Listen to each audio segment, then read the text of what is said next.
Media TV, siku zote tunazidi kawaida. Leo mwenyekiti wa chama cha demokrasia na maendeleo Chadema Tundu Antipas Lissu ametuma ujumbe wa rambirambi kufuatia kifo cha mzee Edwin Isaac Mbiliwei Mtei, na ujumbe wake Tundu Antipas Lissu ameutuma kutoka gerezani. Ameandika kwa kusema kwamba Edwin Mtei, mjenzi wa nchi, kiongozi wa mfano, Mheshimiwa Freeman Elkail Mbowe na wanafamilia wa marehemu Edwin Mtei, viongozi, wanachama na wafuasi wa chama cha demokrasia na maendeleo Chadema, ndugu wananchi, waombolezaji, mabibi na mabwana, napokea taarifa za kifo cha mwenyekiti mwanzilishi na muasisi wa chama marehemu Edwin Isaac Mbiliwei Mtei kwa masikitiko makubwa. Katika hili nafikiri sitakosea nikisema kwamba siko peke yangu. Hata hivyo, naombeni mniruhusu niwape pole nyingi watoto, wajukuu, ndugu na wanafamilia wa marehemu mzee Mtei. Salamu hizi za rambirambi zinawahusu pia viongozi, wanachama na wafuasi wote wa Chadema popote walipo katika nchi yetu na nje ya nchi. Aidha, Mtei alisimama katika mstari wa mbele kabisa katika harakati za ujenzi wa nchi. Kwa sababu hiyo, salamu hizi ziwafikie pia wananchi wote wa Tanzania katika ujumla wao. Maandiko matakatifu yanatufundisha katika Zaburi 90-10, miaka ya kuishi ni 70, miaka ya kuishi ni 70, au tukiwa wenye afya njema 80. Mwenyezi Mungu alibariki marehemu mzee Mtei kwa kumpa ziada. Tundu Antipas Lissu katika ujumbe wake anasema ya miaka 24 katika gawio lake la kawaida la miaka ya hapa duniani, na alimzidishia miaka 14 katika nyongeza yake ya miaka 10 kwa wenye afya. Ameandika, W.E.B. Du Bois, kiongozi wa harakati za ukombozi wa Afrika duniani, aliandika katika kusherehekea miaka 90 ya kuzaliwa kwake kwamba kama kuishi hakukupi thamani, busara na maana ya maisha, basi hakuna sababu yoyote ile ya kuishi. Andiko la Tundu Antipas Lissu linaendelea kusema, miaka 94 ya maisha marehemu mzee Mtei yalitupa thamani kubwa, yalijaa busara tele, yalikuwa na maana kubwa. Naomba nikope maneno ya Amiri bin Saud, au kwa jina lake maarufu Andanenga, mtenzi wa mshairi maarufu ya Kiswahili, pale iliposema, mzee Mtei alisheheni sifa nyingi sana njema zisizo idadi, za marefu na mapana, hazipimiki kwa yadi, ilobaki sisi kushindana. Dua tumwombee, wadudi ampokee baba yetu, kwa fukisho la ubani na udi na uvumba. Andiko la Tundu Antipas Lissu linazidi kusema, marehemu Mtei alikuwa mojawapo wa wakuu wa misingi mikuu ya kiuchumi ya nchi yetu, hasa katika miongo miwili ya mwanzo ya uhuru.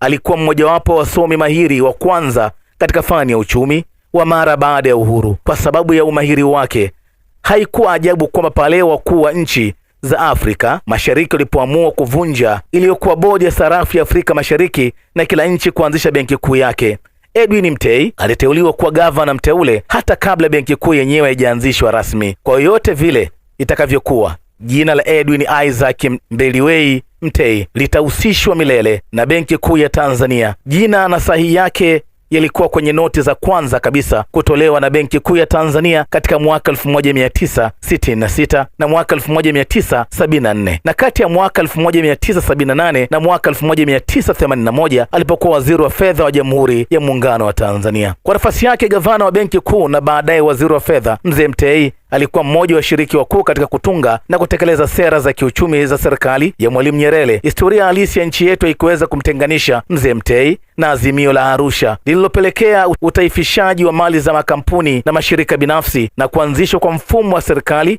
kuhodhi njia zote muhimu za uchumi. Yote yalifanywa kwa jina la ujamaa na kujitegemea, na wala historia kweli ya nchi yetu haiwezi kutenganishwa mzee Mtei na kushindwa kwa sera hizo. Kuanzia miaka ya mwisho ya 70 alikuwa jikoni wakati sera hizo zinaandaliwa, na alikuwa mmoja wa wapishi. Maandiko ya Tundu Antipas Lissu, mwenyekiti wa chama cha demokrasia na maendeleo Chadema, yanazidi kusema heshima yake kuu na mchango wake kuhusu swala hili ambalo historia ya nchi yetu itauenzi milele ni huu: mzee Mtei hakuyanyamaza mara alipogundua kwamba sera za kiuchumi za serikali yake, sera alizoshiriki kuzitunga na kuzisimamia, hazitekeleziki tena. Mzee Mtei alimkabili Mwalimu na kumweleza ukweli wake kwamba sera za kiuchumi za Azimio la Arusha zilikuwa zimeshindikana kutekelezwa. Akamshauri Mwalimu kubadili msimamo wake ili kwenda sambamba na mahitaji ya nyakati na hali halisi ya uchumi wa taifa. Maandiko ya Tundu Antipas Lissu ya kuishia hapo, kwenda kwa wanachama wa chama cha demokrasia na maendeleo Chadema, wafiwa pamoja na taifa.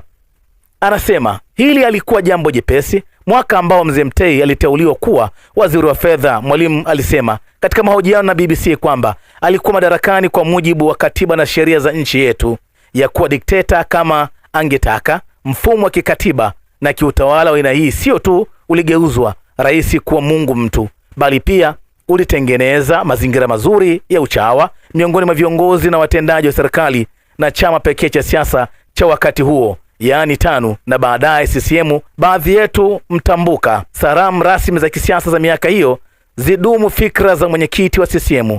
Mzee Mtei alikuwa na ujasiri wa kumweleza Mwalimu kwa heshima zote kwamba fikra zake za kiuchumi zilikuwa zimefeli, hazikupaswa kuendelea kudumishwa. Kwa ujasiri huo huo, marehemu mzee Mtei aliwajibika kwa kujiuzuru nafasi pale Mwalimu alipomkatalia ushauri wake huo. Alikuwa uadilifu wa kuona kwamba haikuwa sahihi kwake kuendelea kutumikia nchi yetu katika masuala ambayo msimamo wake ulikuwa tofauti na msimamo wa kiongozi mkuu wa serikali yake.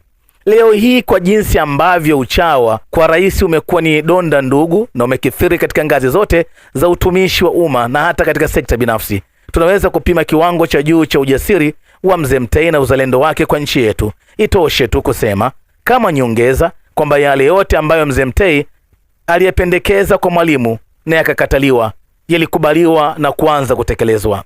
Maandiko ya Tundu Antipas Lissu yanasema miaka miwili tu baada ya mzee Mtei kulazimika kujiuzulu nafasi yake ya waziri wa fedha. Kwa maneno mengine, ukweli wa msimamo wake ulithibitishwa na vitendo, licha ya yeye mwenyewe kulazimika kuwa nje ya serikali. Kwangu mimi, hii ndio thamani na maana kubwa ya maisha marefu ya mzee Edwin Mtei. Maandiko ya Tundu Antipas Lissu katika ukurasa wa 3 yanasema mzee Edwin Mtei alikuwa mjenzi wa demokrasia ya vyama vingi katika nchi yetu, na kwenye hili kama ilivyokuwa huruka yake, aliongoza kwa mfano na kwa vitendo. Alikuwa mmoja wa waasisi na mwenyekiti mwanzilishi wa Chadema. Leo hii Chadema ndiyo chama kikuu cha siasa katika nchi yetu, sio CCM, kwa sababu CCM ni chama dola, sio chama cha siasa kinachoishi kwa ridhaa na mapenzi ya wananchi na wanachama wake. Chadema, chama cha Edwin Isaac Mbiliwei Mtei, kinaishi kwa ridhaa na mapenzi ya mamilioni wa Tanzania, kwa sababu mzee Mtei aliufundisha kuwa utumishi wa kisiasa sio biashara tu au mahali pa kujipatia fedha au vyeo, bali ni huduma na utumishi kwa wananchi. Kama mwenyekiti mwanzilishi, mzee Mtei hakuwahi kupokea mshahara au posho yoyote kutoka kwa chama, hakuwahi kupatiwa gari au usafiri wa chama, na wala hakuwahi kuwa diwani au mbunge wa Chadema. Hakuwahi kutumia uongozi wake wa chama kujinufaisha yeye binafsi au watoto wake au ndugu na marafiki zake. Kwa Edwin Mtei, uongozi ulikuwa ni dhamana, sio fursa. Alitumia muda wake na mali zake na nguvu zake kukijenga chama na kutumika kwa wananchi na wananchi wake pamoja na wanachama. Na hii ndio thamani nyingine kubwa na maana muhimu ya maisha marefu ya mzee Edwin Mtei. Thamani hii na maana hii ya maisha yake imejidhihirisha wazi katika miaka hii 10 ambapo chama chetu, viongozi wake, wananchi na wafuasi wake tumepitishwa katika bonde la uvuli wa umauti. Mara kwa mara tumeumizwa sana, lakini tumeimarishwa sana pia kwa sababu ya mfano na utumishi wa kujitolea uliotuwekea mzee Edwin Mtei, na kwa mfano huo tutashinda. Maandishi ya Tundu Antipas Lissu kwenda kwa wanafamilia wafiwa pamoja na chama cha demokrasia na maendeleo ya Chadema na umma wa Tanzania kwa ujumla yanaendelea kusema mzee Edwin Mtei ametuachia urithi mwingine wenye thamani na maana kubwa kwa chama chetu cha nchi yetu. Mzee Edwin Mtei ametuachia urithi mwingine wenye thamani na maana kubwa kwa chama chetu na nchi yetu. Alitumikia chama chetu kama mwenyekiti wake kwa kipindi kimoja tu cha miaka 5. Ilipofika mwaka 1998 akiwa na umri wa miaka 66, mzee Mtei aliamua kustaafu uongozi wa chama ili, kwa maneno yake mwenyewe, kupisha damu changa kuchukua uongozi wa chama. Kama angetaka angeweza kuendelea kuongoza chama kwa kipindi kingine kimoja au hata viwili, lakini kwa Edwin Mtei uongozi wa chama ulikuwa ni dhamana, sio fursa ya kung'ang'ania madarakani. Na kwa sababu ya mfano wake huo, Chadema imekuwa na itaendelea kuwa chama pekee chenye kubeba matumaini na ndoto ya mamilioni ya wananchi wetu ya kujenga nchi yetu, kujali haki, uhuru na utu na maendeleo ya kweli ya watu wetu. Tundu Antipas Lissu akiwa gerezani ametuma ujumbe huu kwa kusema mambo ya kusema juu ya mzee wetu huyu ni mengi na mazuri, tutaweza kuyamaliza yote kwa muda mfupi tulionao leo. Naomba nimalizie salamu zangu hizi kwa jambo moja ninaloamini ni muhimu kwa nchi yetu. Jambo hili litatudhihirishia aina ya kiongozi ambaye Edwin Mtei alikuwa na thamani na maana ya maisha yake marefu. Kwa muda mrefu wa miaka ya uhuru, viongozi wetu wa kisiasa hawakujenga utamaduni wa kuandika na kuchapisha vitabu na maandiko yanayohusu historia za maisha na nyakati za baada ya kuondoka madarakani. Ukurasa wa 4 wa maandiko ya Tundu Antipas Lissu wanasema Mwalimu Nyerere na rika lake lote la kwanza la uhuru waliondoka bila kutuachia simulizi za maisha na nyakati zao na changamoto zilizokabiliana nazo kutoka kwenye midomo na kalamu zao wenyewe. Hatuna autobiography au memories za Mwalimu au Rashid Mfaume Kawawa au viongozi wengine wa rika hilo. Kwa sababu ya ombo hili, katika kumbukumbu zetu za pamoja, ufahamu wetu kama viongozi wananchi kuhusu historia yetu wenyewe na kuhusu matukio muhimu ya kihistoria ni ndogo na wakati mwingine haupo kabisa. Mzee Edwin Isaac Mbiliwei Mtei alitupatia mfano wa namna ya kuondoka na upofu huu wa kujitakia. Mwaka 2009 akiwa na umri wa miaka 77, Mzee Mtei alichapisha From Gothard to Governor, kutoka mchunga mbuzi hadi governor, historia ya maisha na nyakati zake. Kwa sababu ya autobiography hii imetuwezesha kufahamu mambo mengi kuhusu nchi yetu ambayo pengine tusingefahamu. Tumeweza kufahamu kwa mfano jinsi sera za ujamaa wa kujitegemea zilivyoipeleka nchi yetu kwenye lindi kubwa la matatizo ya kiuchumi. Tumeweza kufahamu angalau jinsi ambavyo kiongozi mmoja mwenye ujasiri na mwadilifu alivyosimama na kumwambia Mwalimu Nyerere ukweli wa hali yetu halisi na jinsi alivyowajibika kwa sababu ya kusimamia ukweli huo. Kwa sababu mfano ulionyesha Mzee Mtei, viongozi wetu wengine nao walipata ujasiri wa kuandika na kuchapisha kumbukumbu za maisha yao na nyakati zao.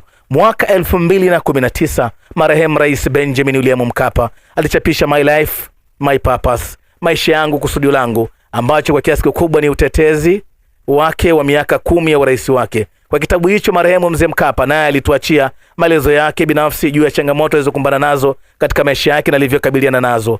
Pengine kiongozi aliyetupatia kumbukumbu bora za maisha ya utumishi wa umma na uongozi wa kisiasa ni Mzee Ruksa. Marehemu Rais Ali Hassan Mwinyi, ambaye kitabu chake chenye kichwa kilichochapishwa mwaka 2022. Kitabu hicho kina hazina kubwa ya taarifa za matukio mbalimbali ya utawala wa Mwalimu Nyerere nayo utawala wa Rais Mwinyi yeye mwenyewe. Tumshukuru Mzee Mtei kwa kuwa muasisi wa utamaduni huu mpya wa kisiasa katika nchi yetu. Tundu Antipas Lissu anaandika waraka huu ama ujumbe huu kwa waombolezaji, wanachama wa Chama cha Demokrasia na Maendeleo Chadema na wale ambao wapenda nchi pamoja na taifa kwa jumla. Anasema, sasa naomba kumaliza salamu zangu zizi. Edwin Isaac Mbiliwei Mtei aliishi maisha marefu na yenye thamani, maana mafundisho mengi kwetu. Hatupaswi kuomboleza kifo chake. Ukurasa wa 5 unasema tunapaswa kusherehekea maisha yake marefu. Hatumdai chochote, alishalipa madeni yake yote kwetu, na kwamba nchi yake na riba juu. Alipiga vita vilivyo vizuri, alinda amani yake, na sasa mwendo ameumaliza. Basi tumshukuru Mwenyezi Mungu kwa maisha mema na marefu, kwa malezi bora aliyotupatia, kwa utumishi uliotukuka na uadilifu Edwin Isaac Mbiliwei Mtei. Na sisi sote ambao maisha yetu iliguswa na ufadhili na baba yetu huyu, tuungane katika dua hii. Ewe Mwenyezi Mungu, muumba mbingu na nchi, mapenzi yako yatimie. Uyasamehe makosa ya baba yetu huyu, mwangazie nuru ya uso wako, uiweke roho yake mahali pema peponi. Amin. Tundu Antipas Lissu anamaliza kusema, nawashukuru kwa uvumilivu wenu na Mwenyezi Mungu awape nguvu na faraja katika kipindi hiki kigumu.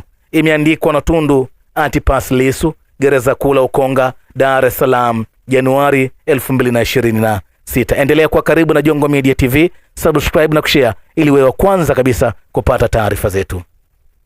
Kupata taarifa zetu, subscribe channel yetu ambayo ipo YouTube na ubonyeze kengele. Utakuwa wa kwanza kupata taarifa zetu. Nenda YouTube sasa hivi, andika Jongo Media TV au nenda Instagram yetu. Kwenye bio kuna linki ambayo itakupeleka moja kwa moja YouTube. Asante kwa kutazama Jongo Media TV. Jongo Media TV, siku zote tunazidi kawaida.